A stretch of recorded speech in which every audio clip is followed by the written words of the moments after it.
দর্শক, আরো খবর জানাতে ঢাকা বিশ্ববিদ্যালয় থেকে সরাসরি যুক্ত হচ্ছেন আমাদের সহকর্মী আহমেদ সোহাগ।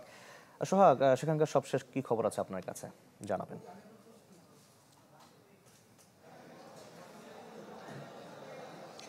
শাকিল কিছুক্ষণ আগে চিফ রিটার্নিং কর্মকর্তা ব্রিফ করেছেন এবং তিনি জানিয়েছেন আজ বর্ধিত দিনেও কিন্তু ঢাকা বিশ্ববিদ্যালয় কেন্দ্রীয় ছাত্র সংসদ ডাকসুর নির্বাচনে এ পর্যন্ত ২১ জন শিক্ষার্থী মনোনয়নপত্র সংগ্রহ করেছে, পাশাপাশি ২১ জন শিক্ষার্থী মনোনয়নপত্র জমাও দিয়েছে। এ নিয়ে মোট ডাকসুর কেন্দ্রীয় সংসদে নির্বাচন করার জন্য আজ পর্যন্ত ৫৮৬ জন শিক্ষার্থী বা প্রার্থী যারা মনোনয়নপত্র সংগ্রহ করেছে। এই পাশাপাশি চিফ রিটার্নিং অফিসার কিছুক্ষণ আগে আমাদেরকে জানিয়েছেন গতকাল বাকসাস যে অভিযোগ করেছে আজকের সময় বর্ধিত করার প্রেক্ষিতে তিনি জানিয়েছেন যে কাউকে কোনো বাড়তি সুবিধা দেওয়ার জন্য নয়, বরঞ্চ শিক্ষার্থীদের কথা বিবেচনা করেই আজকে একদিন বাড়ানো হয়েছে। শিক্ষার সার্বিক পরিবেশ এবং বিশ্ববিদ্যালয় ডাকসু নির্বাচনের পরিবেশ এবং নিরাপত্তা সম্পূর্ণ স্বাভাবিক আছে। আজকে সারাদিন চলবে, এছাড়া আগামীকাল সর্বশেষ দিন হিসেবে মনোনয়নপত্র জমা দেওয়া হবে, এমনটাই কিন্তু তারা আমাদেরকে জানিয়েছেন। আমরা এখন ডাকসুর যেই ভবনে নওয়াব আলী সিনেট ভবনের নির্বাচনের রিটার্নিং অফিসারের কার্যালয়, সেখানে আমরা এখন আছি। আমরা দেখতে পেয়েছি শিবির তাদের পূর্ণ প্যানেল নিয়ে ইতোমধ্যে আজকে মনোনয়নপত্র জমা দেওয়ার জন্য তারা এখানে উপস্থিত হয়েছেন।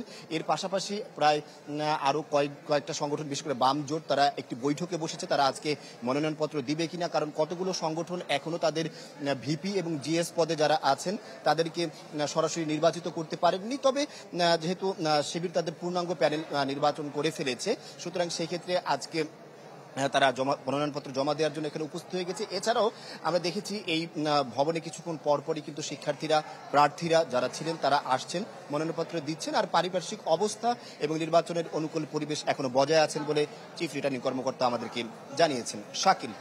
সোহাগ, আপনাকে ধন্যবাদ আমাদের সঙ্গে যুক্ত হওয়ার জন্য। দর্শক, আমরা দেখতে পাচ্ছি জাহাঙ্গীরনগর বিশ্ববিদ্যালয় থেকে যুক্ত হয়েছেন আমাদের আরেক সহকর্মী এজাজ সৌমিক। আমরা চলে যাচ্ছি তার কাছে ডাকসু নির্বাচনের খবর জানার জন্য। সৌমিক। জাহাঙ্গীরনগর বিশ্ববিদ্যালয়ে আপনি জানেন যে সর্বশেষ যে ডাকসু নির্বাচনটি হয়েছিল সেটি ১৯৯২ সালে, এবং ৩৩ বছর পরে এই যে নির্বাচন অনুষ্ঠিত হতে যাচ্ছে, সুতরাং এই নির্বাচনকে কেন্দ্র করে এখানকার যারা শিক্ষার্থীরা রয়েছেন তারা খুবই উৎফুল্ল।